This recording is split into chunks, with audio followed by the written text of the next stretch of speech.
नमस्कार दोस्तों, एक बार फिर से आपको आपके इस YouTube चैनल में स्वागत है आपका। अगर आपने इस चैनल के कुछ वीडियोस देखे हैं, पसंद आए हैं, तो कृपया उन्हें लाइक कर दीजिएगा और इस चैनल को सब्सक्राइब ज़रूर कर दीजिएगा ताकि समय-समय पर आपके समक्ष और भी बेहतरीन वीडियोस बनाने का हमें मौका मिलता रहे। दोस्तों, आज माननीय सुप्रीम कोर्ट ने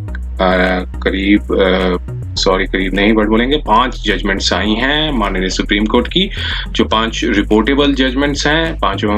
और जिसमें से एक क्रिमिनल है और बाकी 4 जो हैं वो सिविल ज्यूरिसडिक्शन के अंदर आती हैं, सिविल अपील ज्यूरिसडिक्शन के अंदर आएंगी। तो आइए हम उन जजमेंट्स पे एक बार देख लेते हैं किस तरीके की जजमेंट्स आई हैं आज। अगर कमेंट्स आप जरूर कीजिएगा नीचे, अगर किसी स्पेसिफिक जजमेंट पे वीडियो बनाने का कहेंगे तो हम उस स्पेसिफिक जजमेंट पे वीडियो जरूर बनाएंगे। तो देखिए, पहली जो जजमेंट थी ये आई है, अपील है ये 62 ऑफ इंसॉल्वेंसी एंड बैंक्रप्टसी कोड, जिसे IBC कहते हैं, जो कि फाइनेंशियल क्रेडिटर कंपनी थी, उन्होंने फाइल किया था, जो कि यहाँ पर अपीलेंट है अगेंस्ट द कॉमन जजमेंट। किस जजमेंट के अगेंस्ट गए थे? National company law appellate tribunal, NCLAT जिसे कहते हैं। जो NCLAT ने क्या किया था कि जो कंपनी अपील थी, मींस रिस्पोंडेंट्स की जो अपील थी, उसको अलाउ कर दिया था और कहा था कि होल्ड किया यही कि कॉर्पोरेट इंसॉल्वेंसी रेजोल्यूशन प्रोसेस, जिसे CIRP कहते हैं, जो कि इनिशिएट किया था अपीलेंट ने अगेंस्ट दी जो रिस्पोंडेंट्स के अगेंस्ट, वो बार्ड है बाय द लिमिटेशन। लेकिन माननीय सुप्रीम कोर्ट ने अपने जो ऑर्डर में जो NCLAT का जो ऑर्डर है उसको सेट असाइड कर दिया और उसमें कहा कि जो एप्लीकेशन जो सेक्शन 7 ऑफ IBC है, जो कि बैरिड बाय लिमिटेशन नहीं है, कि इस ग्राउंड पे लिमिटेशन के मतलब दायरे में आएगी और बैरिड नहीं होगी लिमिटेशन के, क्योंकि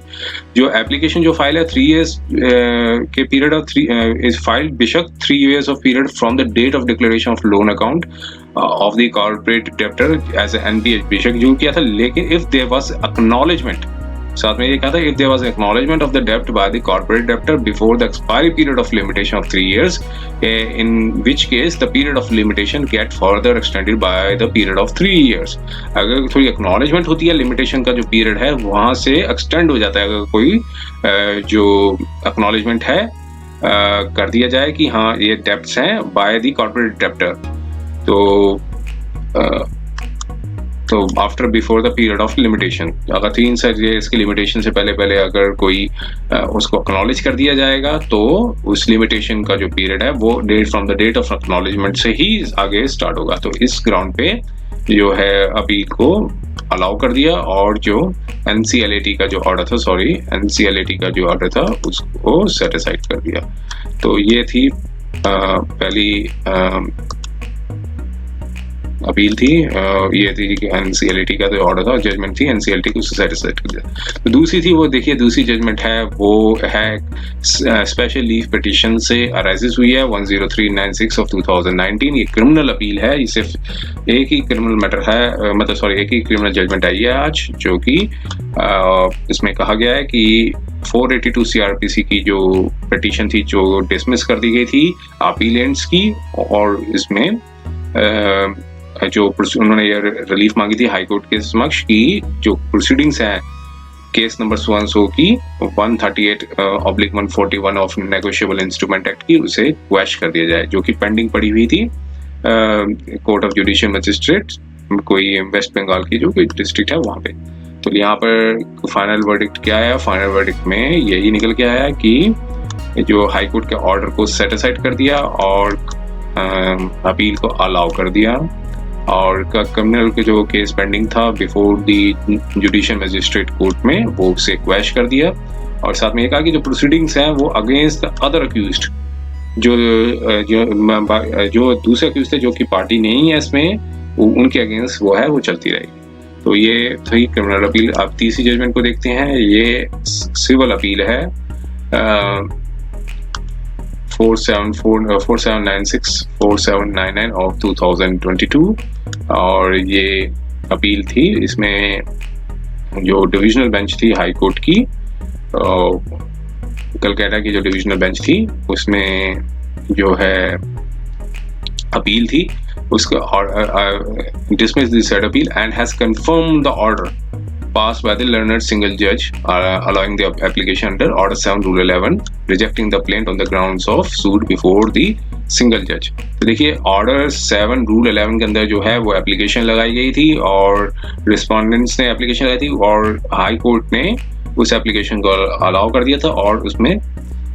जो प्लेंट है, जो प्लेंट मीन्स जो अपीलेंट्स ने जो प्लेंट फाइल किया था उस प्लेंट को रिजेक्ट कर दिया कि ये सूट जो है वो आपका मेंटेनेबल नहीं है एज पर the provisions of West Bengal premises tenancy act 1997 के अंदर। तो आइए इसमें कंक्लूजन क्या निकला इसमें। देखिए इसमें कंक्लूजन ये निकाला कि जो हाई कोर्ट ने जो है वो rightly reject means high court का डिसीजन जो है वो एकदम करेक्ट है और जो पावर्स की इस्तेमाल किया ऑर्डर 7 रूल 11 ऑफ सीपीसी के अंदर जो पावर्स इस्तेमाल किया वो एकदम करेक्ट मतलब एक्सरसाइज किया। तो इसमें कोई हस्तक्षेप की जरूरत नहीं है इस हाई कोर्ट मतलब सुप्रीम कोर्ट को। तो ये अपील को डिसमिस कर दिया। अब तीसरी जो देखिए अपील थी वो ये थी कि एक ये भी सिविल अपील है, ये भी रिपोर्टेबल है। यहाँ पे जो सेकंड अपील जो हाई कोर्ट ऑफ केरला से आई थी, जो हाई कोर्ट ऑफ केरला से सेकंड अपील है, सेकंड अपील को ऑर्डर को चैलेंज किया गया था और इसमें हाई कोर्ट ने जो है सेकंड अपील को अलाउ कर दिया था और जो कॉन्करेंट फाइंडिंग्स थी जो कि नीचे की जो दो कोर्ट्स थी उनको जो फाइंडिंग्स थी उनको सेट असाइड कर दिया था और इसमें यहाँ पे जो ओरिजिनल डिफेंडेंट नंबर थे उन्होंने यहाँ पे प्रेजेंट अपील फाइल की है। तो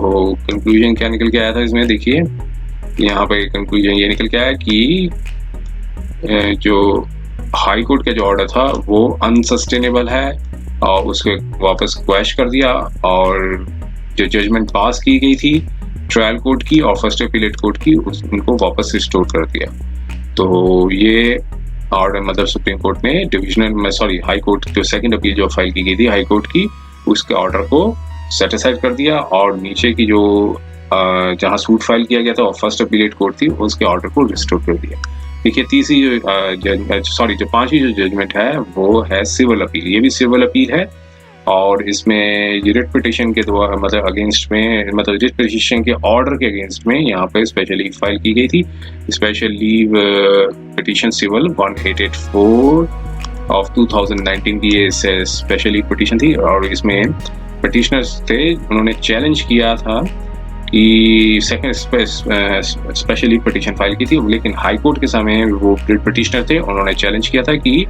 वहाँ पे हाई कोर्ट ने ऑर्डर दिया कि जो गवर्नमेंट ऑर्डर था डेटेड सो एंड सो उसको स्ट्रक डाउन कर दिया गया है, लेकिन जो सिलेक्शन प्रोसेस था सिलेक्शन जो था वो उसको इंटरफेयर नहीं किया जाएगा सिलेक्शन में, जो कि एडवर्टाइजमेंट हुई थी 16/6/2008 की। देखिए 16 जून 2008 की। तो माननीय सुप्रीम कोर्ट ने यहाँ पे ऑर्डर ये दिया कि जो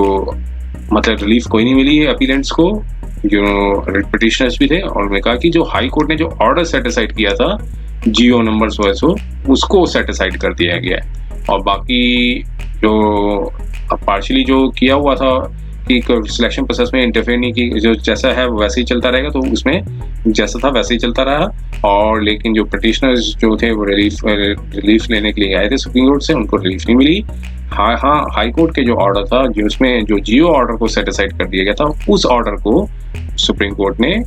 माननीय सुप्रीम कोर्ट ने हाई कोर्ट के ऑर्डर को सेट असाइड कर दिया और जियो जो ऑर्डर था वो वापस रिस्टोर कर दिया, तो रिस्टोर हो जाएगा उससे। तो ये था देखिए शॉर्ट वीडियो से, अब जैसे मेन पर्पस था यहाँ पे बताया जाए कि आज माननीय सुप्रीम कोर्ट ने कौन कौन तरह की जजमेंट्स दी। तो उम्मीद है ये वीडियो आपको पसंद आया होगा। अगर पसंद आया है तो इस वीडियो पर चैनल पर बने रहिए और समय समय पर और जो भी इम्पोर्टेंट जानकारी होगी आपके साथ शेयर करते रहेंगे। समय देने के लिए बहुत बहुत धन्यवाद।